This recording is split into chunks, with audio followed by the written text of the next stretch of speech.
I like this analogy that you were talking about earlier about as leaders, because if you're going to get the authority comes with a word called responsibility. So everything I'm responsible for, but I'm going to be self-damaging and self-destructive if I literally blame myself in a negative way. And let's use biblical for a moment. It's like did Jesus cause Judas to betray him?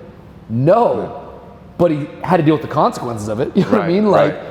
And so there are things that happen that we didn't cause that we can't blame ourselves for, but we still will reap the consequence for. Yeah. And maybe that's a better way for me to think about it, just because if I'm not careful, I can go home blaming myself for people that were completely in the wrong. Right. I have to deal with the consequence of it. You hurt me, you might have hurt this aspect of it, but I'm not the cause of it. I have to deal with maybe that's it right there. Maybe that's the language. Not the cause of it, but I have to deal with the consequence of it. Yeah. It's like, because if you're not careful, it's like, is Jesus responsible for Judas's behavior? No, not at all. I think that can become very self-loathing and very self-destructive in the process, that if every dude that you sewed into left you and started a gym down the street, if you're to blame for that. Yeah, I certainly don't think like that. Yeah, you know what I mean? I think it's like, but I think you can but you have look to deal with at the consequence of that. You have to be like, but you crap. You definitely have to face the consequences of it, and then you also have to at least. Why did that happen? Exactly. And what parts analyze the situation and say, is there anything that I could have done differently? And absolutely.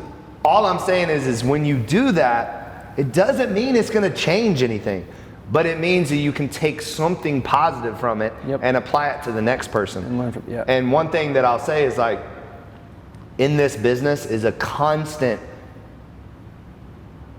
coaching to people's potential and pouring into people, because you're getting a lot of like 21, 23, 24-year-olds that you give them a platform, you give them an opportunity, they're getting a lot of attention, their egos are, it happens to the best of us, and you have to just keep accepting that they're going to make mistakes. But what I'm saying is like, even if they quit, you can't take that and then not apply it to the next person. Like, you gotta keep doing it. Like, you have it to never keep stops. Giving all that you have and resourcing.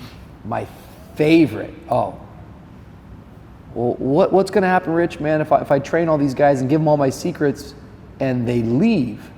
That's one way. Yeah. The scarier thing is, what if you don't give them all your secrets and you don't train them and they stay with you for the next 10 years? It's like, so is it a gamble? I don't know. I don't think you're no, you're sowing into people. You're supposed to into people. You're supposed to do it. You're required to do it. And you have a 20-year journey here going that continues.